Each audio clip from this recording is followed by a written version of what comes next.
Guys, আজ আমি এসেছি আমার সৎসঙ্গ মন্দিরে 137 শ্রী ঠাকুর অনুকূলচন্দ্র জন্মদিবস উপলক্ষে মন্দিরটি রাত্রিরে খুব সুন্দর সাজিয়েছে, ডেকোরেশন, লাইটিং, ডেকোরেশন তা এবং আরও সমস্ত কিছু বিবরণ আমাদের নিশান ক্লাবের মাঠে যাব, সেখানেও দেখাবো। তারপরে ভিডিওটি দেখুন, খুব সুন্দর লাগবে।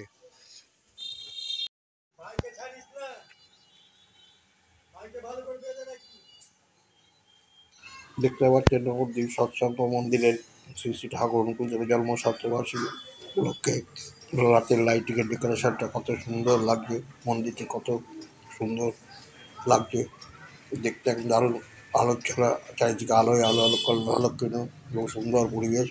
আপনারা দেখুন, আলোয় ঝলমল করছে নবদ্বীপ সৎসঙ্গ মন্দির।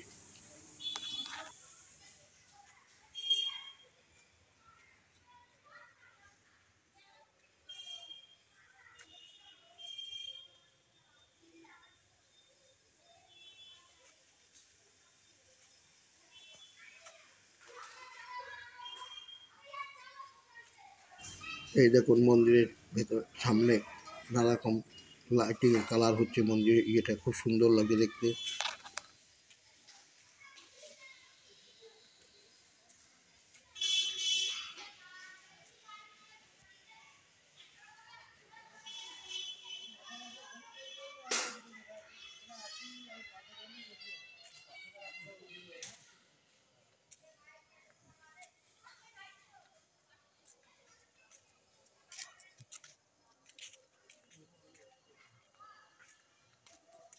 সকালবেলা যাননি?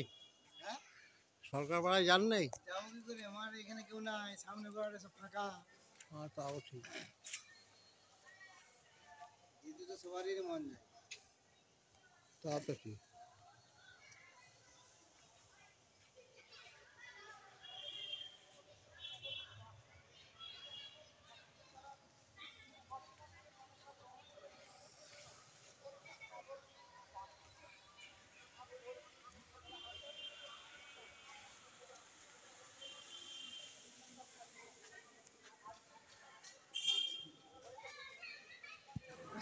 নাট মন্দিরের ভেতরে ঠাকুরকে কত সুন্দর ফুল দিয়ে ডেকোরেশন করেছে এবং মন্দিরের ভেতরটা কত সুন্দর লাগছে দেখুন। সব আমাদের গুরু ভাইরা সব আসছে নমস্কার করতে। দেখুন, ঠাকুরের বড় মা এবং বর্দা আচার্যদেবের ছবির সামনে কত সুন্দর ফুল দিয়ে ডেকোরেশন করেছে, চারিদিকে ফুল দিয়ে পুরো ডেকোরেশন করছে ভেতরে মন্দিরে।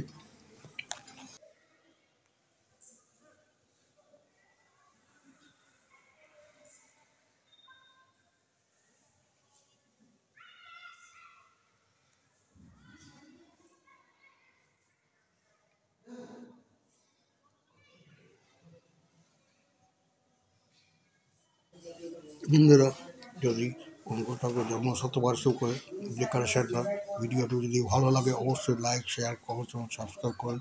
আপনি সাবস্ক্রাইব করলে আমার এরকম নতুন ভিডিও দিতে উৎসাহিত হলো। জয় গুরু। আজ এখানে রাখছি।